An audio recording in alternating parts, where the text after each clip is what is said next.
stop lifting weights. Let me be a little bit clearer. If you want a body like this, you need to stop lifting weights right now. By the end of this video, I'm going to convince you that lifting weights is a waste of your time. Hi, I'm UnderSun Dave, where I put the technique in your physique. Now, I'm not saying that nobody should be lifting weights, but about 95% of you should not be lifting weights. So that only leaves 5% of you that should be lifting weights. So let's talk about that 5%. These are the people that should be lifting weights. If you're an athlete that requires a skill set for strength in a direct movement, if you are a power lifter and you're trying to get as much weight up as possible, numbers matter to you, then you are those few people that should be lifting weights. Let's talk about what a weight lifter is. A weight lifter grabs weight, mostly heavy weight, and they're going from point A to point B.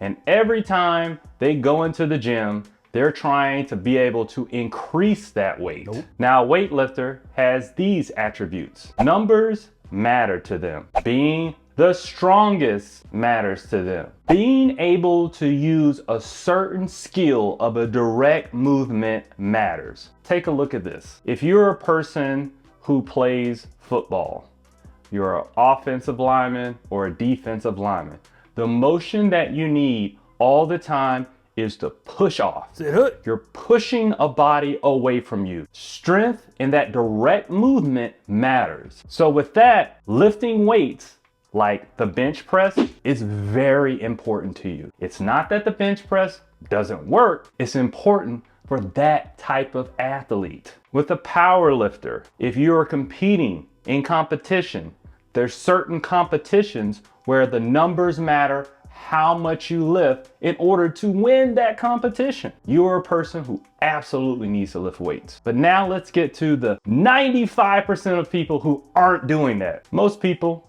when they're leaving comments or they want me to train them, they want their body to look good. If that is your goal, don't weight lift. What you want to do is body build. And I know what you're thinking. You're not saying you're not trying to be a bodybuilder. You're not trying to be Arnold Schwarzenegger. Well, maybe you are. But what you want to do is learn how to body build. Focus on those words. Body build. Don't think bodybuilder. Just think you want to build your body to look aesthetically good. You want that definition. You want those biceps to peak. You want that chest to pop out. You want those quads to show in those shorts. All of that is required is going to be bodybuilding. And when you're bodybuilding, you have to do certain things in order to make sure you get those results. If you're still confused what that means, go ahead and check out this video of a world champion bodybuilder. The primary goal here is not to lift weights. You're not a weightlifter. I'll never be a weightlifter. And for people out there that don't know what a weightlifter and a bodybuilder, what's the difference, I'm gonna explain it to you. A bodybuilder is primarily concerned with contracting his muscles. He contracts his muscles against greater and greater amounts of resistance. By doing that, he's able to stimulate hypertrophy and make his muscles grow. A weightlifter is just concerned about moving weight. And he can boast to you about how much he curls, how much he benches. It's really not important to me. Primarily, what's important to me is being able to make my muscles contract efficiently. So I'm gonna get a stretch and a contraction, and I'm gonna be in control of it throughout the entire range of motion. Does that make sense? Now let's talk about the things that he said. Our goal is to make sure we have the most amount of stretch and the most amount of contraction in a muscle. Stretch and contraction. And every day we work out, what we're trying to do is get the most effective contraction as possible. Now, when you're weightlifting, you're just trying to get it up there by any means necessary. But when you're bodybuilding, if you're sculpting your body like a work of art, what you want to do is make sure that you're feeling the contraction as you're doing those bicep curls. When you're doing your chest, when you're doing cable flies, you're feeling the contraction all the way back and all the way forward. You're feeling that throughout the entire exercise. Every time you work out, you're thinking about how can I train and contract my muscles the most efficient way possible. That's what we want. So a lot of you will be surprised that A lot of bodybuilders really don't lift that heavy. I know you've seen it in the magazines, but that's for the magazines. But sometimes very light resistance is required in order to achieve really good contraction in the muscles. Now this other part, if you're asking, well, how do I do that? Well, let me let you know that there's a lot of things that you're doing right now that are wrong when it comes to weights. For one, if you're using a lot of momentum, if you're hoisting weight up for like bicep curls or other exercises, you're not using the most efficient way of contracting those muscles. If you're bench pressing and you're just letting the bar come down on your chest, you're not taking advantage of the nice stretch you get on the way down. That makes it more efficient. Now, if you're listening to this and you're saying, I hear you, but how can I start this right now? What do I need to be doing? You sold me on bodybuilding versus weightlifting. What should I do right now? Well, you can do it right here in your home.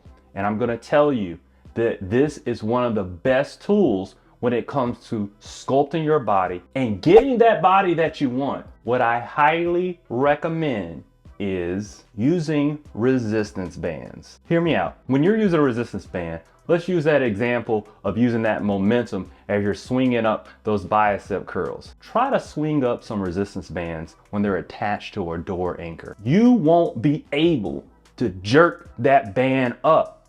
It's gonna force you to keep your body stable and come up and only focus on the bicep. Now the second part on the way down, it's up to you. You wanna make sure you slowly go down. No matter what you're doing, you wanna feel it in both directions. Stretch and contraction are the key to you getting the body that you want. Now this is also true for a majority of resistance band exercises. It forces your body to use correct form. I was one of those weightlifters for so long, but until I switched to resistance bands, it showed me that this is a more effective way. I found myself getting more tension and more sore the next day when I was using resistance bands over weights. Now this can be a bit of a transition when it comes to using resistance bands. So that's why I developed a workout program. You can just hit that join button down below, and I'll also leave a link in the description. So that way you can have direct day-by-day calendar, what to do, and exclusive videos just to help out you. I will be your personal trainer. Just hit that join button. But I have a lot of free content out there directly on the channel. If you're not looking to make a commitment right now to go ahead and join the workout program, make that commitment right now by hitting that subscribe button, and you can go ahead and check out all the workouts that I have for you. I made it easy. I have a bunch of playlists that will do total body workouts if you're into that, or if you're into split body workouts. So make sure that you go ahead and check those out. I'll leave these up right now so you can check that out. And if you're still on the fence about resistance bands, here's a video where I answer how effective resistance bands are. So go ahead and check out those videos next.